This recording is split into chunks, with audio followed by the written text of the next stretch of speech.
Hi again, everyone. It's 5 o'clock here in New York. I'm Alicia Menendez in for Nicole Wallace. You know, we are 25 days away from the start of Donald Trump's second administration, a day on which he is promising to unleash a litany of executive orders.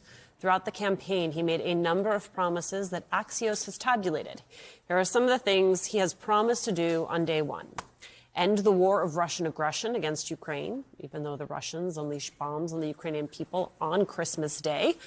Close the U.S.-Mexico border and unleash the largest deportation plan since President Eisenhower.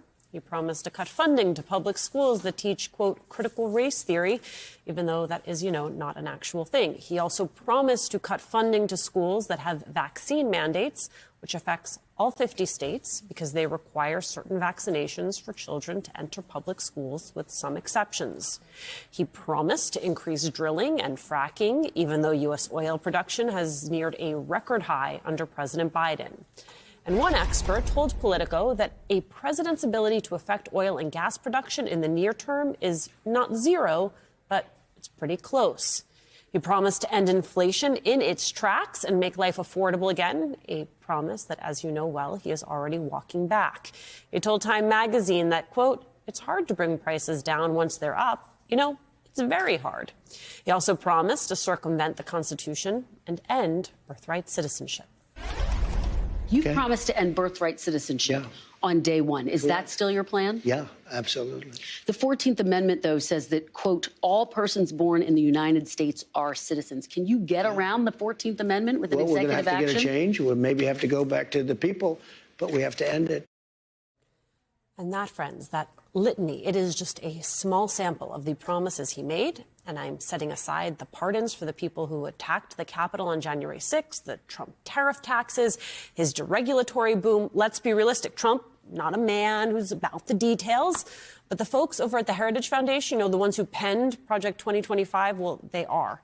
And lucky for President-elect, a bunch of those folks, they are coming with him to the White House, including Russell Vought, his former and future White House budget chief. And he has been busy the past few years. According to two undercover journalists at the Center for Climate Reporting, Russell Vought has overseen the production of policy packets, executive orders, and agenda items that would be handed to the Trump administration on day one, which works out well for Trump because he can focus on his expanding wish list of things he'd like to do during his second term, which includes taking the Panama Canal, Greenland, turning Canada and its 41 million citizens into America's 51st state.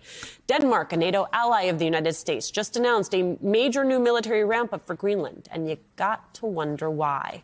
And that is where we start today with some of our favorite friends. Jelani Cobb, Dean of the Columbia University School of Journalism, Republican strategist Susan Del Percio, and Julian Castro, who served as the Secretary of Housing and Urban Development in the Obama administration. It is good to see you all, especially you two. I mean, what a Christmas miracle to have the two of you with me anywhere near Rockefeller Center. So thank you for being with us.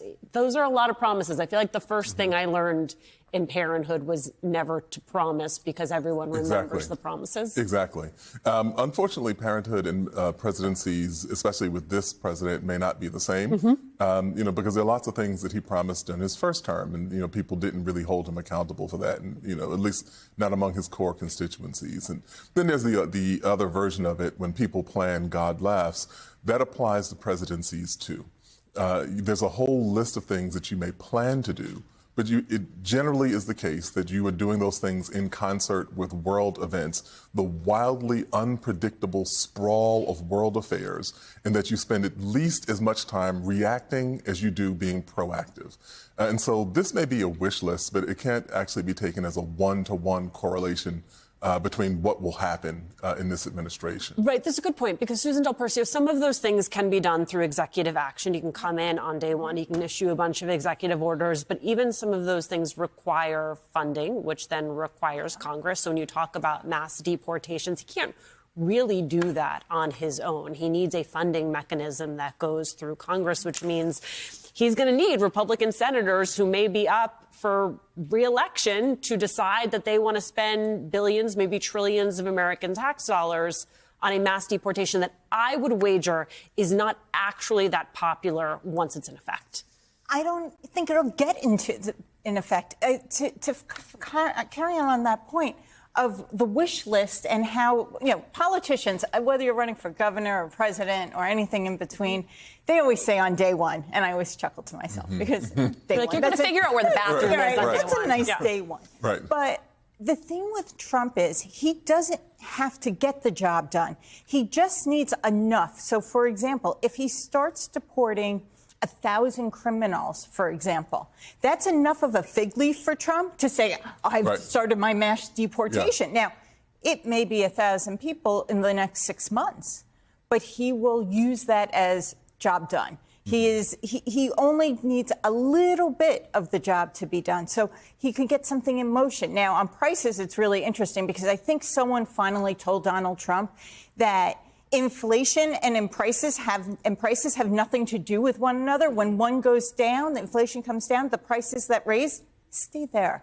It's just the buying power that changes. So someone's been whispering in his ear about that, saying you probably should walk that back. And as far as the other things, the Panama Canal, who did he have dinner with the night before he said that? That's what I want to know. Like, he really just kind of goes on those tangents. Right. Can I add one thing on the 14th Amendment? So the 14th Amendment provided birthright citizenship after the Civil War because there was this question of whether or not the 4 million people who were emancipated by the end of the Civil War were actually citizens. That's why we have that in the Constitution. If you can just sidestep that, something that was consecrated by the blood of 700,000 people who died in the course of that war, there's nothing to stop you from getting around parts of the Constitution that you do like. For instance, the Second Amendment. You can't just pick and choose what parts of the Constitution are valid to you. And so if you're saying that you're going to get around the 14th Amendment, I'm going to go on a limb and say that's not going to happen and is nowhere near as easy as he seems to have presented it in his rhetoric. But if he says it and he puts a bill in, for example, doesn't that get him for what he needs? I mean, for Donald Trump, for any other one else? For political purposes, yeah. Exactly. Right. If it actually is about messaging. And Julian Castro, to the point that Susan Del Percio made about the fact that a lot of these proclamations come from, whoever was in his ear last, it puts Democrats, we've watched it, put Democrats in a tricky spot where they have to decide what they respond to. They have to decide what bait it is that they take. And they have to be really clear about who it is that they are advocating for, right? So, I think about all of these efforts around DOJ. You don't want to be the ones defending bureaucracy. That isn't the winning message.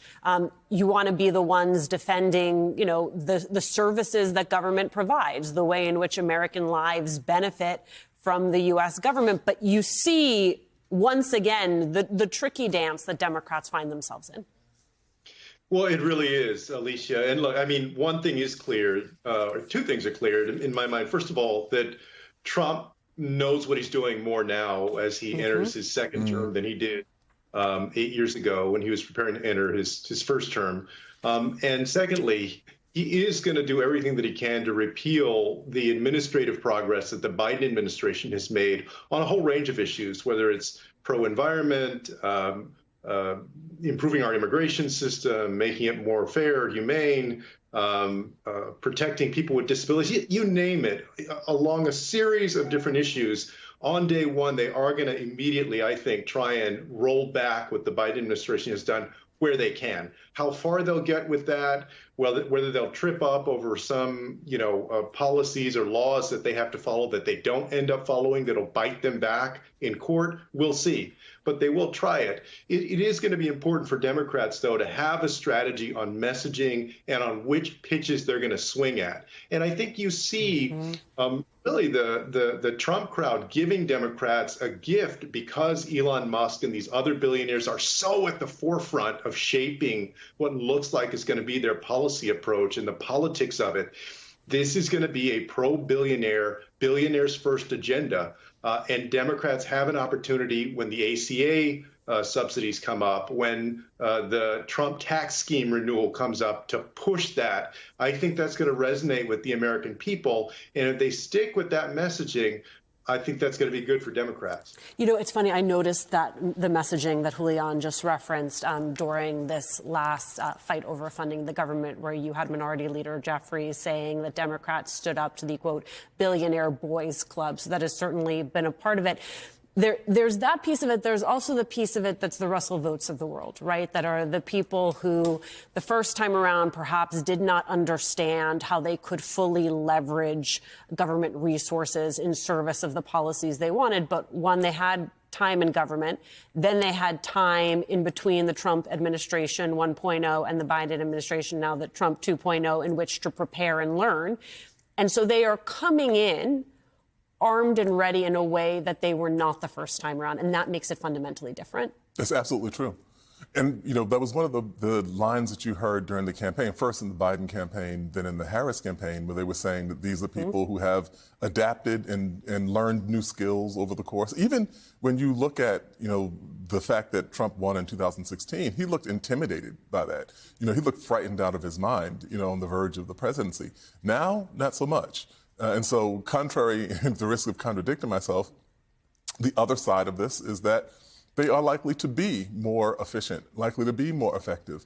It also means that there's a higher possibility of overreach. If you can actually attain the things that you say that you're going to do, well, those margins in an election weren't all that big. Yeah. And at some point, you throw people off, you know, from the wagon.